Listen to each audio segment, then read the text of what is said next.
Friends, welcome back to my channel earth mom Dehradun और मैं हूं ज्योति। वेलकम करती हूं सभी का अपने चैनल में। सो गाइज, एक बार फिर से आपकी, मेरी और हम सब की सपना दीदी जाग गई हैं। जी हाँ, जो आरोप उनके ऊपर आज से 5-6 महीने पहले लगे थे, आज उन आरोपों की सफाई देती हुई सपना दीदी नजर आ रही हैं अपनी वीडियो में। तो आइए आज इसी के बारे में पूरा डिस्कशन करेंगे, इसलिए वीडियो को बिना स्किप करे हुए पूरा जरूर देखना। तो दोस्तों, जैसे कि आप सब जानते ही हैं कि कालू भैया ने अभी कुछ महीने पहले एक बहुत बड़ी कंट्रोवर्सी को न्योता दे दिया था। अब चाहे उन्होंने वो चीज जाने अनजाने, गुस्से में, पर्पसली या कैसे भी बोली, और वो चीज काफी गलत बोली, जिसके ऊपर सब ने आवाज उठाई थी कि उन्होंने वो एक चीज गलत कर दी थी।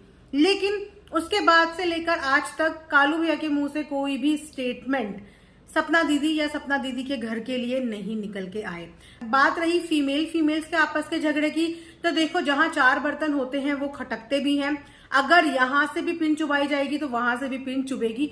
औरतों को हम लोग नहीं रोक सकते, लेकिन हाँ, हम इस चीज को जरूर बोलते हैं कि जब 2 औरतों की लड़ाई हो ना, तो उसमें मर्दों को बीच में नहीं आना चाहिए। लेकिन अभी सिचुएशन और समस्या और क्वेश्चन मेरे दिमाग में सिर्फ एक आया कि अगर सपना दीदी को अपने आप को इनोसेंट प्रूफ करना था, अपने चरित्र के ऊपर उनकी जो भी उंगलियां उठी थी, उन्हें वो सब चीजें प्रूफ करनी थी, तो उन्होंने इतना लंबा इंतजार किस चीज के लिए करा?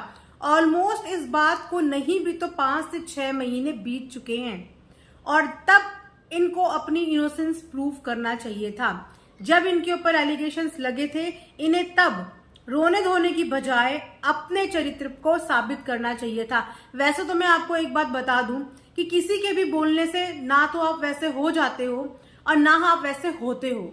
ये आप सबकी अंतरात्मा जानती है कि आप एक इंडिविजुअल कैसे हो, आप सच में कैसे हो, ये हमारे अलावा हमसे बेहतर कोई नहीं जान सकता। तो अगर दुनिया आपके ऊपर उंगली उठाए भी, चाहे उस दुनिया में आपके अपने ही क्यों ना हो, तो आपको सबसे पहली बात तो यह है कि अपने आप को प्रूफ करने की किसी को भी जरूरत नहीं है, क्योंकि जो लोग आपको जानते होंगे वो कभी भी आपको गलत समझेंगे ही नहीं। और जहां तक उस कंट्रोवर्सी की बात करें, तो उस कंट्रोवर्सी में सपना दीदी को सबने सपोर्ट किया था, सबने। तो जब वहां पे लोगों ने इनको ऑलरेडी सपोर्ट कर दिया था और कालू भैया की हर एक बात को इग्नोर कर दिया था, सारा यूट्यूब इनके सपोर्ट में उतर चुका था, तो वहां पे अब 6 महीने के बाद वापस से उन घिसी पिटी कंट्रोवर्सी को हवा देने की क्या जरूरत है? आपको क्यों प्रूव करना है कि आप कैसी हैं? आपको क्यों प्रूव करना है कि आप रात को किसके साथ गई थी, किसके साथ आई? ये आपकी खुद की पर्सनल लाइफ है और आपको दुनिया को प्रूव करने की कोई जरूरत नहीं है, क्योंकि अगर आपके घर में खाना के लिए अन्न खत्म होता है तो वो दुनिया आपको वो अन्न देने के लिए नहीं आती। अगर आपकी तबीयत खराब होती है तो दुनिया के लोग आपको दवाई देने के लिए नहीं आते। तो यहाँ पे बैठ के, यूट्यूब के अंदर खास तौर पे बैठ के, आप किसी को भी प्रूफ करने के लिए नहीं हो, आप अपना काम करने के लिए हो। तो सिर्फ अपना काम करके अपना नाम बनाइए, अपना व्लॉग डाल के अपना नाम बनाइए, ना कि 6 महीने पुरानी कंट्रोवर्सी को वापस से लाके इस चीज पे हवा बनाइए। क्योंकि कालू भैया ने जो किया सो किया, और कहीं ना कहीं उसकी सजा वो भुगत चुके हैं और भुगत भी रहे हैं। और उनकी इस चीज में भी देखो, जब उन्होंने ये बात बोली थी तब उनके अगेंस्ट लोगों ने उनको बहुत कुछ बोला, क्योंकि कालू भैया को पता था कि मैंने वहां पे गलती तो कर दी है, सोशल प्लेटफॉर्म पे बोल दिया है। तो उन्होंने सब लोगों की बातें सुनी, किसी को पलट के कोई भी जवाब नहीं दिया, चाहे वो आप हो, चाहे वो मैं हूं, चाहे वो कितने भी लोग हों। उन्होंने किसी को भी पलट के जवाब नहीं दिया। कहीं ना कहीं उन्हें इस बात का एहसास हो गया था कि उन्होंने बोल तो दिया है पर गलत बोल दिया है। इंसान की चुप्पी ना कभी कभी समझ लेनी चाहिए कि अगर वो इंसान चुप है तो वो अपनी गलती के लिए थोड़ा बहुत शर्मिंदा है और चीजों को खत्म करना चाहता है। लेकिन जब सपना दीदी के ऊपर, आई एम सॉरी सपना दीदी, अगर आप ये वीडियो देख रहे होंगे और आपको बुरा लग रहा होगा, तो देखो, मैं आपके भले की ही बात करूंगी। हो सकता है कि मेरी बात आपको 2 मिनट के लिए बुरी लगे, लेकिन बात सच है कि आपका जब भी अप डाउन चलता है व्लॉग्स में, आप तब छोटी छोटी टिप्पणियां लेके आ जाते हो। अब मुझे बता दो कि आज इन प्रूफ्स की क्या जरूरत थी? आपको आज अपने इन भाई को दिखाने की, अपने भाई के घर जाने की क्या जरूरत थी? अब ये वही बात हो गई ना कि आपने यहां से प्रूफ कर दिया, एक टोंट मार दिया, अब वहां से भी अगर कोई जवाब आ गया तो फिर आप रोएंगी, क्योंकि अगर आपने प्रूफ दिखा दिया तो फिर वहां से मान लो उन्होंने आपके अगेंस्ट कुछ प्रूफ दिखा दिया तो फिर आप रोएंगी।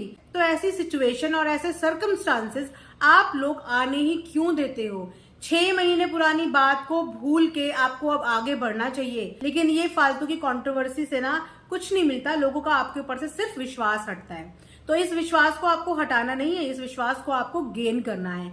जो बात हो गई उस पर मिट्टी गेरो, क्योंकि आप भी यही हो, मैं भी यही हूं। आज नहीं तो कल, नहीं तो परसों आप सब फैमिली एक साथ हो जाओगे। तो ऐसी नौबत आने नहीं देनी चाहिए। बार बार जो बात लोग भूल भी चुके हैं, उनके जहन से निकल भी चुकी है, आप बार बार ये बातें करके उनको वापस से वो बातें ट्रिगर कर रहे हो, वापस से याद दिला रहे हो कि अच्छा आपके चरित्र के लिए भी ऐसा बोला था आपके भाई ने, अच्छा आप रात को किसके साथ गई थी इसके बारे में भी बात हुई थी, जो शायद कुछ लोगों को पता भी ना हो। और 6 महीने में लोग भूल भी गए होंगे, क्योंकि ये सोशल मीडिया है। यहाँ पे एक कंट्रोवर्सी खत्म होती दूसरी शुरू होती तो पहली वाली लोग भूल जाते हैं। आपके साथ भी ऐसे ही हुआ होगा, पहली वाली भूल गए होंगे, लेकिन आप लोगों को वो चीजें भूलने नहीं दे रहे हो। आप बार बार उस चीजों को उठाते हो, बार बार मुद्दा उठाते हो। आपको अपने लिए स्टैंड तब लेना था जब ये कंट्रोवर्सी शुरू हुई थी। तब डंके की चोट पे रोना धोने के बजाय अपने आप को प्रूव करते कि जिस भाई के लिए मेरे पे आरोप लगाए जाते और दिखाते और मिलवाते उस भाई से, जो एलिगेशंस लगे उन एलिगेशंस को काउंटर करते और अपना स्टैंड लेके बताते। लेकिन उस समय आपने सिर्फ रोया और सिर्फ रोया। लोगों ने आपको बहुत हिम्मत दी, बहुत बूस्ट करा। उसके बाद आपने हिम्मत बनाई, आपने वापस से व्लॉगिंग शुरू करी और उसके बाद काफी दिन के बाद 15-15, 20-20, एक महीने के बाद आपको फिर से पता नहीं क्या होता है, आप फिर से उसी मुद्दे को उठाते हो। तो ऐसे मुद्दे मत उठाओ कि अगर वापस से उन्होंने वहां से कुछ बोला तो देखो आप बर्दाश्त नहीं कर पाओगे, आप रोओगे और फिर कंट्रोवर्सी शुरू हो जाएगी। तो ऐसी कंट्रोवर्सी को न्योता मत दो, क्योंकि आप जानते हो कि एक मर्द की जुबान कैसी होती है।